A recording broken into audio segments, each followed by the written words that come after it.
American International College hosted state lawmakers and local stakeholders in high-speed internet for the state's first ever Broadband Legislative Summit. 22 News reporter Duncan McLean spoke with attendees about the barriers to access to internet. And again, it's gone far beyond just emails and video use and games, right? It's a really important business function, and it's a necessity. So it's not a luxury anymore. High-speed internet access is a necessity in 2024, but competitive option at the fastest speeds are hard to come by in western Massachusetts.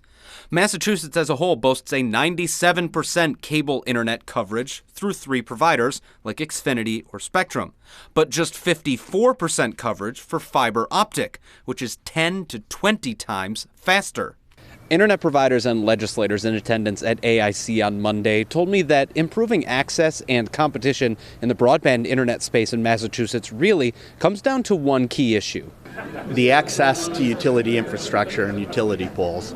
To hang new fiber optic cable on utility poles in Massachusetts, the phone or electric company that owns the poles must be notified, conduct a lengthy survey, and do the hanging work themselves.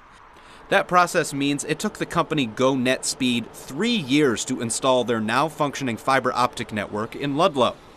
According to them, the same work in Connecticut takes just 6 months. Both Representative Pupolo and Senator Adam Gomez have sponsored legislation hoping to streamline that hanging process, implementing one-touch make-ready practices used by GoNetGo in other states.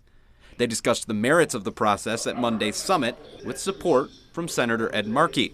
Both bills are before the Joint Committee on Telecommunications, Utilities, and Energy. Working for you, Duncan McLean, 22 News. We reached out to Eversource for a comment on today's summit. Spokesperson Priscilla Rest said, quote, "We know how important access to broadband is to the success of our communities and local economic development, and we coordinate closely with municipalities and broadband providers to help enable access to this key service.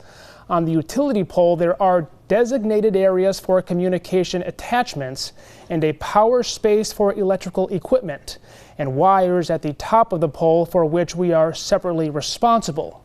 For safety reasons, there is a 40-inch zone between the electrical space and the communications area that must be maintained. We support the bills as currently written as long as the one-touch make-ready process is limited to simple make-ready work that doesn't take place within the electrical space on utility poles."